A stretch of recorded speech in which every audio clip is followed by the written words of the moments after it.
Em 90 segundos tu não faz nem um miojo, mas eu te ensino as matérias que tu tem até nojo. Então senta aí e começa a quebrar a TP pra ter energia pra tua mente processar e entender que a probabilidade de você ir bem no Enem tá ligada direto aos meus raps também. Então começa com humanas, só sei que nada sei, mas sei que saí da vida e pra história eu entrei. Se o clima esquenta e tua caneta falhou, fica tranquilo, a esfera dela dilatou com calor. Eu sou flúor com oxigênio, dá pra completar, evoluir melhor que o Darwin poderia imaginar. Se tinha uma pedra no caminho, pode crer que eu já chutei absoluto no rap. Eu nasci pra ser rei, criei uma sociedade aos modelos de Durkheim. O mecanismo dela própria é que diz pra onde vai minha inspiração. Thomas Edison dizia: é 1% e o restante o trabalho que fazia. Então senta o rabo aí que eu vou te ensinar. Sometimes rap is the best way to learn, rapá. Eu não compreendo, pero não puedo hacer. É só estudar e ouvir as dicas que eu dou pra você. Confere suas respostas e faz tudo com calma. Manda bem na redação, faz do fundo da alma. Esse é o tópico frasal, ainda tem argumentação.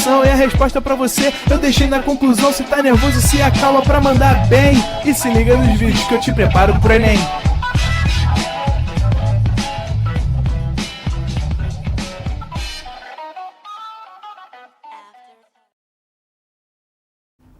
Estamos ao vivo, estamos de volta, Vieira. Fala galera, fala indivíduos, fala alunos pro Enem, sempre um prazer inenarrável estar com vocês mais uma vez, mais uma noite, né, 6h30, então mais uma noite, pra gente poder falar de um cara que assim, é difícil pensar a filosofia como nós conhecemos hoje sem falar do Aristóteles, né? O Aristóteles é um dos maiores nomes da história da filosofia, ele é um autor fundamental, essencial. Já vou fazer aqui no começo da aula um disclaimerzinho, que é o seguinte, assim, a gente aqui hoje vai ter uma aula sobre Aristóteles, sobre os termos aristotélicos que caem no Enem. Porque, na verdade, para falar sobre Aristóteles, eu teria que ficar com vocês aqui meses. Eu tô falando sério, meses. Porque a obra dele é uma obra enorme. Ele escreveu muitos livros e abordou muitas temáticas na filosofia. Mas o Enem tende a cobrar, basicamente, sempre as mesmas coisas sobre ele. O Enem cobra a teoria do conhecimento do Aristóteles, cobra a visão política do Aristóteles e a noção de felicidade do Aristóteles. É sobre isso que nós vamos falar na nossa aula de hoje, tá? Primeira coisa a te falar é uma rápida biografia de quem era o Aristóteles. Diferente dos autores anteriores que nós trabalhamos, né, figuras como Platão e como Sócrates, Aristóteles não é um cara nascido em Atenas, né? O grande centro intelectual, o grande centro comercial, o grande centro financeiro do mundo grego naquele momento, não é formado, né, não foi o local de nascimento do Aristóteles. Aristóteles nasce em uma cidade chamada Estagira, em uma região chamada Macedônia, que é uma região ao norte do mundo grego. Ou seja, o Aristóteles era um estrangeiro em Atenas. Ainda muito jovem, foi enviado para Atenas para estudar. Afinal de contas, Atenas era o local que era o grande centro intelectual do mundo ocidental naquele momento. Então as pessoas que tinham condições financeiras e econômicas, era muito comum que mandassem seus filhos para Atenas para poder estudar nas grandes escolas de pensamento que existiam naquele período. E o Aristóteles, ainda muito jovem, recém-adulto, vai para Atenas estudar. Ou seja, o Aristóteles ele é chamado um meteco. O que é um meteco? Meteco é o nome que era dado para cidadãos que eram livres e estrangeiros. Então ele é um cidadão, né, do ponto de vista que ele era um cidadão lá em Estagira, mas não em Atenas. Por que não em Atenas? Porque em Atenas ele era um estrangeiro e os estrangeiros não tinham direitos políticos. Os estrangeiros não tinham direito à participação política. Então Aristóteles é um homem livre, não é um escravo, mas não poderia tomar parte das decisões políticas que existiam em Atenas naquele momento. O nome disso é meteco, esse estrangeiro. Uma outra coisa interessante é que o Aristóteles ele vai ser um indivíduo veiculado e um discípulo de Platão ao longo de sua vida. Vai ficar quase 20 anos na escola platônica, tendo aulas com o seu mestre. E quando o seu mestre vem a falecer, ele funda a sua própria escola de pensamento, chamada Liceu. O termo Liceu até hoje é utilizado nas escolas, né, secundaristas, nas escolas de ensino médio na França, né, e é uma homenagem à escola de Aristóteles. Uma outra coisa importante, que é bacana que vocês saibam, que é um outro termozinho que pode aparecer em alguma questão de vestibular, é que o Liceu, essa escola do Aristóteles, era uma escola que tinha grandes jardins. E o Aristóteles, ele tinha o costume de dar aulas andando por esses jardins. Ao invés de ele ficar parado numa sala de aula falando, ele dava aula andando pelos jardins e as pessoas, os discípulos, iam seguindo ele pelas ruas. Pelas ruas não, pelo jardim no caso. Então, os alunos do Aristóteles eram chamados de os caminhantes, porque ficavam caminhando atrás dele. E o nome disso em grego é peripatético. Eu vou repetir. Peripatético. Se você ver ou ouvir em alguma questão falar, os peripatéticos. Peripatéticos era o nome que era dado àqueles que caminham, que eram os alunos de Aristóteles, que ficavam andando atrás dele, ouvindo o que ele tinha para dizer. Então vamos organizar as ideias. Aristóteles, ele não é um ateniense, ele é um cara que vem de fora. Por vir de fora, ele é um meteco, porque ele é um estrangeiro. Ele é um cara que foi discípulo de Platão, foi aluno de Platão ao longo de sua vida. Após a morte do seu mestre, ele cria sua própria escola de pensamento chamada Liceu. E o Liceu, os alunos do Liceu, que eram os alunos de Aristóteles, eram chamados de peripatéticos. Tem uma outra informação da biografia do Aristóteles também importante para a gente. O Aristóteles, ele vai se tornar o tutor, ou se você preferir falar de um termo mais contemporâneo, o professor particular de um cara bem importante na história chamado Alexandre Magno. Se você nunca ouviu falar por esse nome, é porque você ouviu falar por outro nome, que é Alexandre o Grande. Um dos maiores imperadores que esse mundo já viu, o imperador da Macedônia, foi aluno particular de Aristóteles. Aristóteles foi um cara que tutorou o Alexandre, ou seja, ensinou a ele a base do pensamento filosófico, matemático, naquele momento da história. Tá? Agora, legal. Falamos um pouco da biografia dele ou quem ele era. Mas o relevante pra gente é que na última aula, quando eu terminei minha aula, eu falei dessa foto aqui. Eu falei, na verdade, foto não, que isso aqui não é uma fotografia, mas dessa imagem aqui, desse quadro do Rafael de Sanzio. E eu te falei que nesse quadro existe uma figura desse homem mais velho, com a barba branca, com essa figura de maior velhice e autoridade, que é o Platão, que está com um dedo apontado para cima. E existe ao lado dele um homem mais jovem, com a mão espalmada para baixo. Essa imagem aqui é uma imagem que faz uma analogia, uma referência à obra desses dois grandes autores. O Aristóteles, apesar de ser um discípulo do Platão, um aluno do Platão, o Aristóteles foi um cara que, após a morte do seu mestre, vai discordar de quase tudo aquilo que o Platão dizia. Ele tem admiração pelo seu mestre, pela teoria que ele criou, pela importância dele na filosofia, mas o Aristóteles tinha muitas discordâncias em relação ao pensamento platônico. O Platão, como nós vimos na aula anterior, era um cara que acreditava que o conhecimento humano ele se dá no mundo das ideias. Como assim no mundo das ideias? O Platão acreditava que a resposta à verdade, o conhecimento verdadeiro, ele acontece na razão, na minha reflexão, no meu entendimento reflexivo acerca de algo, no mundo idealizado pela minha mente. Agora, o Aristóteles não. Quando Aristóteles aparece nessa imagem com a mão espalmada para baixo, o que ele quer dizer é que, para ele, o conhecimento está aqui. Aqui aonde? Onde eu toco. Aqui onde eu vejo. Ou seja, o Platão, como nós vimos na aula passada, era um autor que gerava um processo de desmerecimento dos sentidos. Platão acreditava que os sentidos eram uma fonte de conhecimento enganosa. O Platão vai discordar, o Aristóteles vai discordar disso. Aristóteles vai ser um autor que vai dizer que os sentidos são importantes, que os sentidos são fundamentais. Se você for confuso, vem para o quadro, vem comigo. Na nossa aula anterior, eu tive uma preocupação em tentar te explicar que existe um grande ramo da filosofia chamado teoria do conhecimento. E nesse grande ramo da filosofia existe um autor que é o seu autor fundamental, o seu autor essencial, que é a figura do Platão. Em nossa aula do Platão, eu te disse o seguinte, que o Platão é um autor que diz para nós que existem dois caminhos ou duas possibilidades para o conhecimento. Platão diz que existe um mundo inteligível, e eu te falei que esse mundo inteligível também pode aparecer no seu vestibular com o nome de mundo das ideias, que é o conhecimento que é derivado da razão. E eu também te falei que o Platão também dizia que existe um segundo mundo, que ele chama de mundo sensível, que também pode aparecer no seu vestibular com o nome de mundo das sombras. E esse mundo das sombras é aquele conhecimento que é derivado dos sentidos. O Platão, apesar de dizer que existiam esses dois tipos de conhecimento, Platão era um cara que dizia que somente o conhecimento baseado no mundo das ideias é um conhecimento verdadeiro, confiável. Platão dizia que o conhecimento vindo dos sentidos, ele é enganoso. E aí, a partir disso, é que Aristóteles vai escrever a sua teoria. Por quê? O Aristóteles, ele vai ser um cara que vai olhar para a teoria platônica e vai ter uma discordância básica e fundamental, que é a seguinte. O Aristóteles, ele vai dizer que na visão dele, na verdade, só existe um mundo. Platão era um autor que a gente chama de um autor dualista. Por que dualista? Porque ele separa dois tipos de conhecimento. Por isso, dualista. Aristóteles vai dizer que não. Para ele, o conhecimento é um só.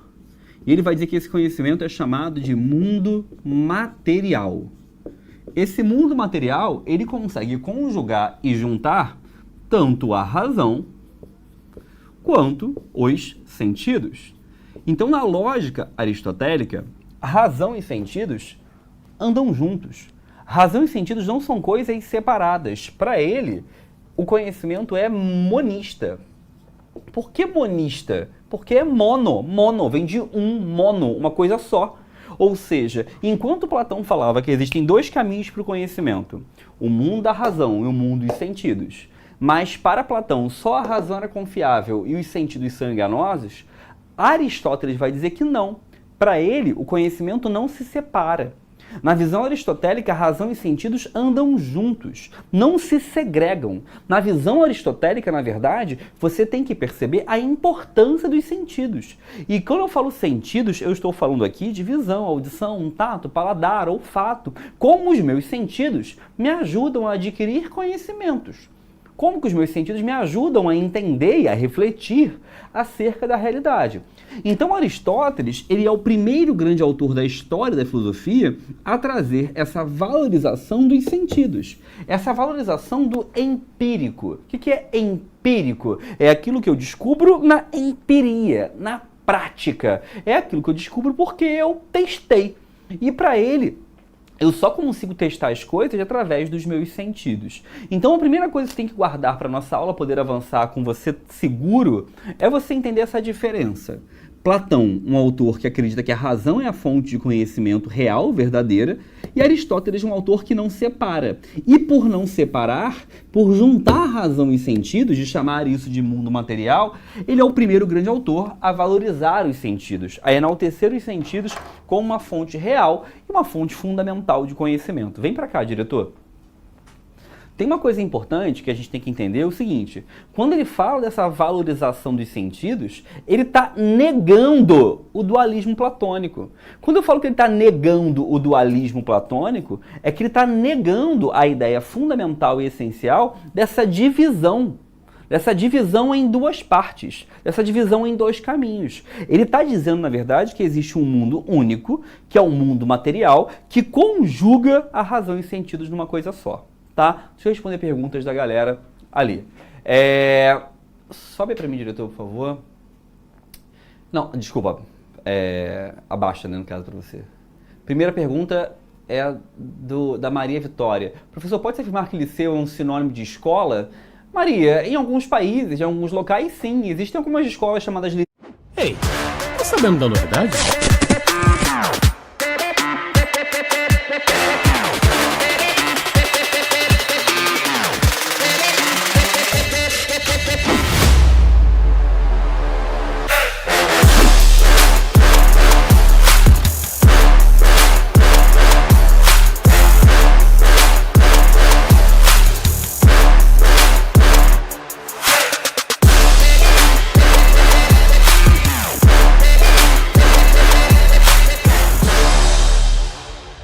Adquira agora as apostilas impressas e garanta sua aprovação no Enem 2024. O filho dele, ele escreveu um livro chamado Ética a Nicômaco, que era ensinando o filho dele a ser ético. Mas, sinceramente, você não tem que ler esse livro para o Enem, não. Até porque você teria que ler muitos livros, porque cada autor tem seus livros que caem. Então seria impossível. E tem chance de você ler o livro e depois não cair nada sobre ele. Então não valeria a pena, tá? O Jefferson falou mais alguma coisa embaixo. Ele falou... Alguma obra do Aristóteles que seja mais recorrente no Enem? Isso é, alguma obra que devemos ter reconhecimento para o Enem e outros vestibulares, como a FUVEST, por exemplo? Não, Jefferson, olha só, o Enem, ele cobra filosofia e sociologia de forma macro. Grandes temas. Ele não cobra detalhes de nenhuma obra. Diferente de alguns vestibulares do Brasil, como o caso da FUVEST, o caso da UERJ aqui no Rio de Janeiro, o caso da Unicamp, que indicam obras que você tem que ler, né? O Enem não exige isso. Ele exige que você saiba a importância do Aristóteles, quais debates ele trouxe, mas não um livro especificamente, tá? Deixa eu ver aqui. Abaixa para mim, diretor, por favor. Amanda Bonfim, Aristóteles é o primeiro autor empírico? Então, Amanda, ele é o primeiro grande autor a valorizar a empiria. Não existia a terminologia empirismo nesse momento. Ele só é o primeiro autor a valorizar essa experiência prática das coisas. Um exemplo para você. A gente fala que Aristóteles é um dos fundadores da biologia. Disciplina da biologia, que você tem com o Rodrigo Reis aqui com a gente, né? Por quê? Porque ele é o primeiro autor a querer descobrir as coisas na prática. Então ele pegava animais e começava a dissecar para ver como era por dentro. Por quê? Porque ele queria descobrir as coisas na prática, porque ele entendia que os meus sentidos eles são importantes para entenderem a realidade, tá? Sobe para mim, diretor, para ver se tem mais alguma coisa embaixo que eu deixei passar. Tem ali. Doutor, professor, uma curiosidade, por que esses autores debatiam tanto sobre política? Doutor, porque na verdade a política em Atenas era algo que todo cidadão tinha a possibilidade de debater, visto que não existia um modelo governamental como a gente tem hoje em dia. Repara, hoje no Brasil nós vivemos uma democracia representativa. O que significa isso? Você vota em deputados, senadores, vereadores, e essas pessoas te representam. Essas pessoas votam para você.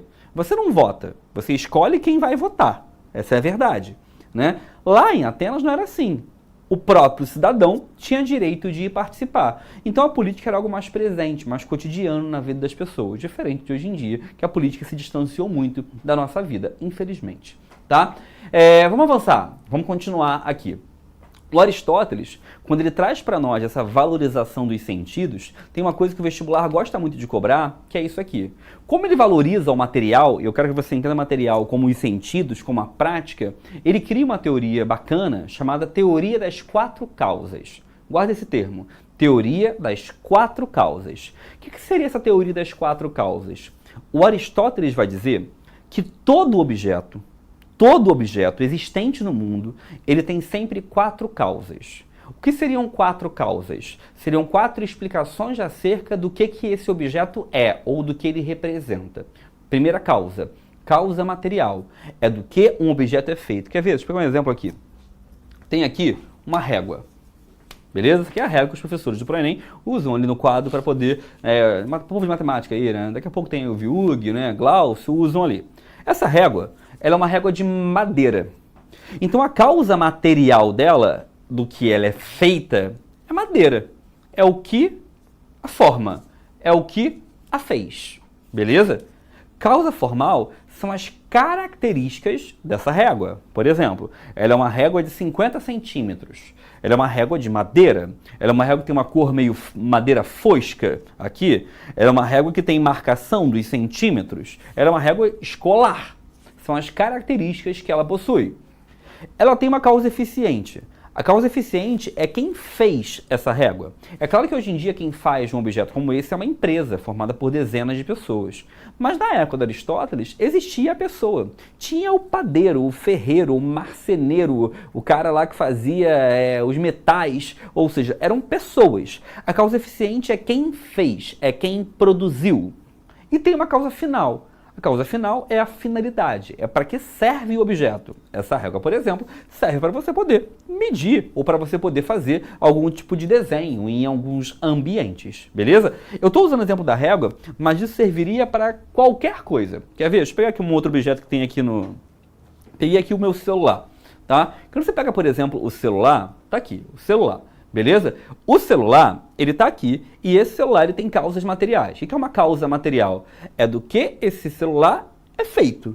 Ou seja, esse celular ele é feito de compostos eletrônicos, ele é feito de plástico, ele é feito de um monte de coisa, né? Tem uma causa formal. O que é a causa formal? São as características desse celular. Ele é um celular, né, que tem aqui, sei lá, uns 10 centímetros, ele é um celular que é da cor preta, ele é um celular que tem uma câmera aqui atrás, são as características que ele possui. Esse celular tem uma causa eficiente, é quem fez, é quem o realizou, que é uma marca, é uma empresa norte-americana, beleza? E esse celular tem uma finalidade, que é eu entrar em contato com outras pessoas, que é eu poder fazer ligações, poder mandar mensagens, poder entrar na internet e por aí vai. Aristóteles dizia que nossos sentidos e nossa razão, conjugadas, conseguem descobrir todas as causas de tudo que existe. Ou seja, a sua intelectualidade conjugada aos seus sentidos consegue entender a origem de tudo. E aí, depois que você consegue, obviamente, descobrir as 4 causas de uma régua ou de um celular, nós podemos passar para outras coisas. Ele começa a passar para os animais. Ele começa a tentar entender como os animais são por dentro. Ele começa a escrever livros classificando esses animais. Por isso, ele é um dos fundadores da biologia. Ele começa a dizer como um animal é formalmente, descrever as patas, o tamanho, o pelo, a pele. Isso pode parecer algo simples, mas repara, ele está gerando um processo descritivo da natureza, que para ele era algo importante. Até que ele vai chegar no ser humano. E aí pensa comigo, eu, Leandro, eu tenho 4 causas. Existe causa material, é do que eu sou feito. E aí, eu sou feito de carbono, eu sou feito de não sei o que lá. Eu posso usar os elementos químicos aí para falar do que eu sou feito. Perfeito. Existe uma causa formal, que são as minhas características. Eu, Leandro, sou um homem com cabelo grisalho, que tenho barba, tenho 1,77 m de altura. Eu, Leandro, sou uma pessoa que tem lá 80 e poucos quilos. Eu sou, sei lá, eu posso me descrever, beleza? É a forma, são as minhas características, beleza? Eu posso falar minha causa eficiente, quem me fez. Muito prazer, Dona Norma, né? Senhora minha mãe. Ou seja, é a causa eficiente, é quem me gerou, beleza? E eu tenho uma finalidade, e aí que entra a parte maneira. Por que entra a parte maneira? Porque a finalidade é algo essencial. Como por que, Leandro, algo essencial? Porque, para que eu sirvo? Se você disser para nada, eu vou ficar bolado, né? Para que eu sirvo? O ponto é isso, a serventia, a finalidade. Aristóteles vai tentar descobrir qual é a finalidade do ser humano. E você pode falar, Leandro, você serve para dar aula, Leandro. Você pode falar, Leandro, você serve para falar, serve para ser uma pessoa. Mas o ponto é que ele quer definir a finalidade do ser humano como um todo. Ele quer definir a finalidade dos seres vivos, né? Os seres humanos de forma geral. E não a finalidade do Leandro, ou a finalidade do Júnior Freitas, da Bruna Rafaela, do Matheus Guerra. Não, não, não. Ele quer definir a finalidade de todos os seres humanos. E aí, nesse momento, o Aristóteles ele é muito fofo. Ué, por que muito fofo? Porque ele vai dizer que a finalidade do homem é ser feliz. É meio coaching, ele podia ser o Pablo Marçal da época aqui, né? Porque, de fato, ele vai dizer que a finalidade do homem é ser feliz. E você fala, tá, Leandro, pô, a minha finalidade é ser feliz. Mas a pergunta que você tem que fazer depois dessa, para o Aristóteles, é como? Como que eu alcanço essa felicidade? Então, vem para cá, rapidinho. Eu te falei que o Aristóteles diz que existem 4 causas. As 4 causas são 4 explicações acerca dessa realidade existente no mundo material. Eu te falei que essas 4 causas são a causa que a gente vai chamar de material, a causa que nós vamos chamar de causa formal. Eu te falei que existe uma causa que a gente vai chamar de causa eficiente. Existe uma causa que é a causa final. Essa causa final, os gregos tinham outro nome para ela. Os gregos falavam que a causa final é o telos. Telos significa fim, objetivo. Ou seja, eles diziam que a causa final é o telos. É para que serve algo. E aí, o Aristóteles fala que o telos do ser humano é alcançar essa coisa fofa que é a felicidade. Só tem um problema. Essa felicidade do Aristóteles, essa felicidade como fim do homem, como objetivo do homem, Aristóteles e o Enem chamam de outro nome. Eles chamam de eudaimonia. Guarda esse termo. Eudaimonia. O que é eudaimonia? eudaimonia é o nome da felicidade como fim do homem. Felicidade como meu objetivo. Felicidade como aquilo que eu devo buscar, como aquilo que eu devo querer. Essa ideia da felicidade como um fim, nós vamos nomear de eudaimonia. E aí a grande pergunta que nós temos que fazer é, tá, Leandro, fofo, maneiro, felicidade como meu fim. Agora, como que eu sou feliz? Como que eu atinjo essa felicidade? Como que eu chego a isso? Como que eu alcanço a isso? Diretor, vem comigo aqui. Ah, quem gosta de tirar print, tira logo o print aí, que eu não vou voltar no quadro mais não. 1, 2, 3, foi e printou. Beleza. E aí vem pra cá. Essa finalidade, ele vai dizer que funciona mais ou menos assim. A finalidade do homem é ser feliz. Para alcançar essa felicidade, ele vai dizer que eu tenho que fazer duas coisas. Duas coisas. Primeira coisa, ele vai dizer que para ser feliz, eu tenho que ser ético. Tenho que ser uma pessoa ética. E aí você fala, tá, Leandro, mas como que eu sou ético? A ética, para Aristóteles, é ter comportamentos, é agir na minha vida com base na justa medida. O que é justa medida? É você viver uma vida em equilíbrio, uma vida sem excessos e sem falta. Leandro, eu não entendi. Preste atenção. Ele vai dizer que se eu quero ser ético na minha vida, eu preciso levar uma vida sem exageros, mas sem ausências. Eu não tenho que ser feliz o tempo todo nem triste o tempo todo. Eu não tenho que ser uma pessoa que como sem parar, mas também não posso passar fome. Eu não tenho que ser uma pessoa que estudo de forma incessante, mas também não posso não estudar. Eu tenho que buscar comportamentos, ações, atitudes na minha vida sempre baseado no meio termo, nessa atitude mediana. Para ele, a mediana, um meio termo, esse meio do caminho das ações, é fundamental. É fundamental porque aproxima um homem da felicidade. Quanto mais mediana eu tiver em minhas ações, comportamentos na minha vida, mais perto de ser ético eu estou sendo. E se mais perto de ético eu estou sendo, mais perto da felicidade eu também estou sendo. Tá? Perguntas. Vamos lá. Marlon, professor, poderia dizer que o pensamento do Platão propôs para nós que o mundo das ideias já é o perfeito? Já o mundo real é o concreto? Por exemplo, se pensarmos em uma mesa redonda? Sim, Mário, com certeza. Tá? Podemos dizer sim que o Platão fala dessa ideia de perfeição, né, de um mundo idealizado, enquanto Aristóteles está falando de um mundo mais material, mais real. Tá bom? Diretor, tem como botar mais ali para mim? Tem uma pergunta nova ali em cima, né? Vamos lá. Gabriel, já ia usar o método pré-socrático. O que é felicidade? Pré-socrático não, método socrático, não pré-socrático, né? A felicidade para Aristóteles é esse fim, né? Essa necessidade humana. Vanessa, Aristóteles morreria na atualidade vendo essa positividade tóxica, sem dúvida alguma, sem dúvida alguma. Mas o que aqui? Abaixa para mim, diretor, por favor. O microfone está baixo. Uou, estão me ouvindo? Beleza, então beleza. Tem mais aí embaixo, diretor? Mais uma pergunta nova.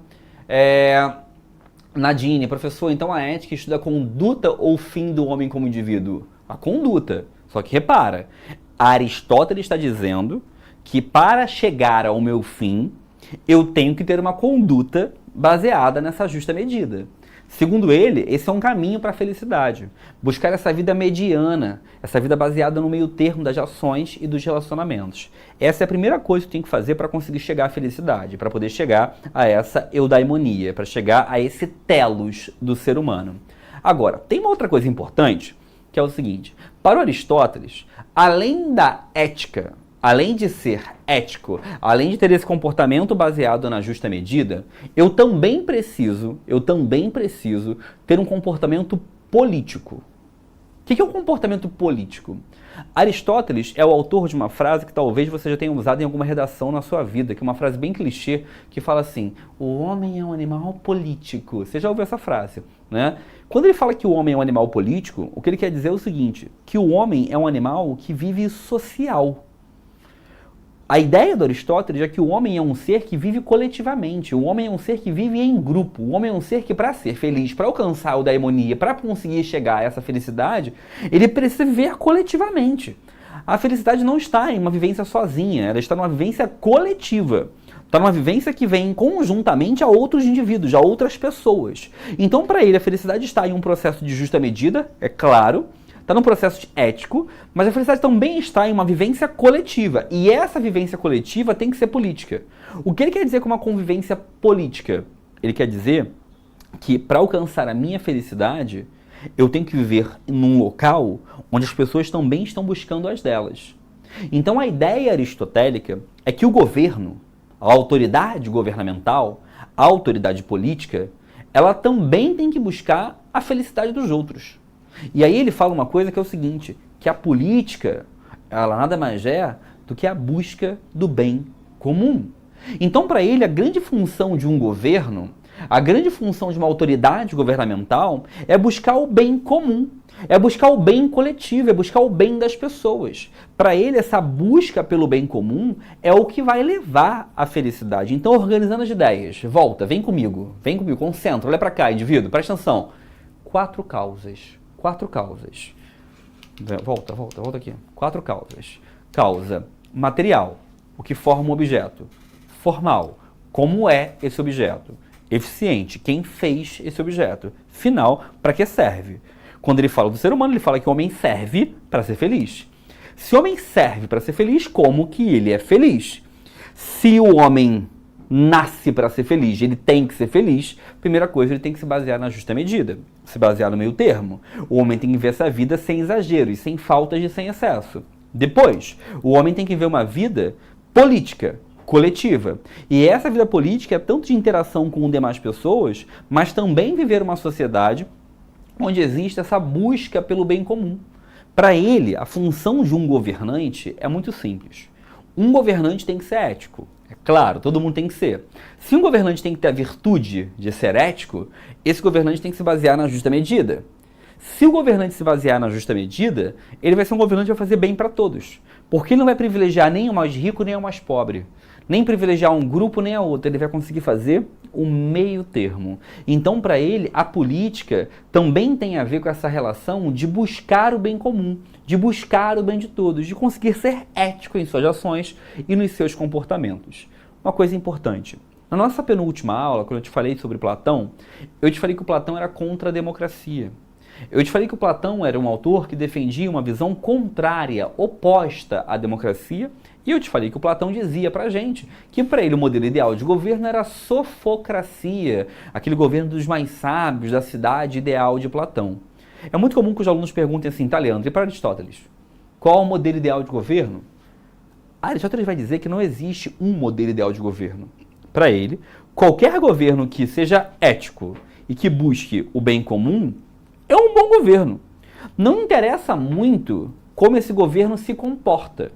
Não interessa muito qual é o modelo de organização. O que interessa é se ele busca o bem comum.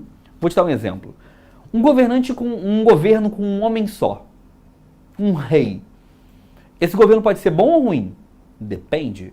Se esse rei buscar o bem comum, se ele for um monarca, se ele for um membro da realeza, se ele for justo com todos, é um bom governo.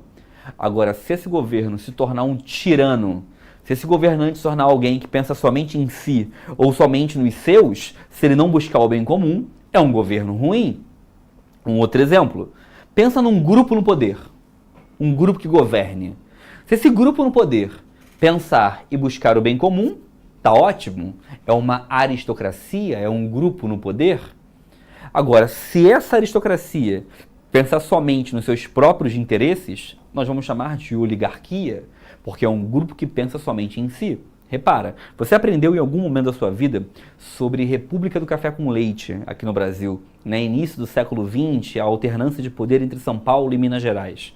E aí você aprende assim, república oligárquica. Repara no termo, república oligárquica. Por quê? Eram oligarquias, eram grupos de cafeicultores ou de pecuaristas de Minas Gerais e São Paulo que queriam somente privilegiar a si mesmos. E é isso. Para Aristóteles, o governo ser bom ou ruim muda. E muda de acordo se o governo buscar ou não o bem comum. Mesma coisa a democracia. A democracia pode ser boa, é uma república, ou ela pode ser ruim, é uma demagogia. O que é uma demagogia? É quando um governo democrático preza ou defende somente aqueles que concordam com esse governo. Vou pensar um exemplo. Vamos pensar que um país elegeu um presidente. E esse presidente, ele toma decisões somente pensando em quem votou nele, ignorando os outros. Isso não é meio termo, isso não é a busca do bem comum, isso é uma demagogia. É essa relação em que existe um privilégio somente quem concorda comigo, concorda com os meus ideais. Então, organizando as ideias mais uma vez. Para Aristóteles, o homem tem uma finalidade. Qual é a finalidade? A finalidade é ser feliz. Para ser feliz, eu preciso da política, um governo, uma política, uma relação social que busque o bem comum, e eu preciso ser ético, ter comportamentos que se baseiem na justa medida. Isso vale para mim como indivíduo, mas também vale para o governo. O governo também tem que buscar o bem comum e também tem que tentar ser ético, realizar essa atitude baseada na justa medida, beleza? E aí a gente termina essa aula assim pensando, né? Será que a nossa finalidade realmente é ser feliz? Será que a gente nasceu para isso? E será que a nossa felicidade ela vai ser alcançada pela justa medida, por essa relação de buscar o bem coletivo, o bem de todos, não somente um bem individual? Concordando ou não com Aristóteles, é inegável que a gente vive uma vida buscando a felicidade. E também é inegável que é muito mais fácil ser feliz quando as pessoas ao nosso redor, quando o bem comum também está acontecendo. Beleza? Forte abraço, fiquem bem e até a próxima. Assista nossas aulas a hora que você quiser. Vem com o Pro, o cursinho online que mais aprova no Enem. Assine em proenem.com.br. We gotta celebrate the beauty of the world that keeps on giving.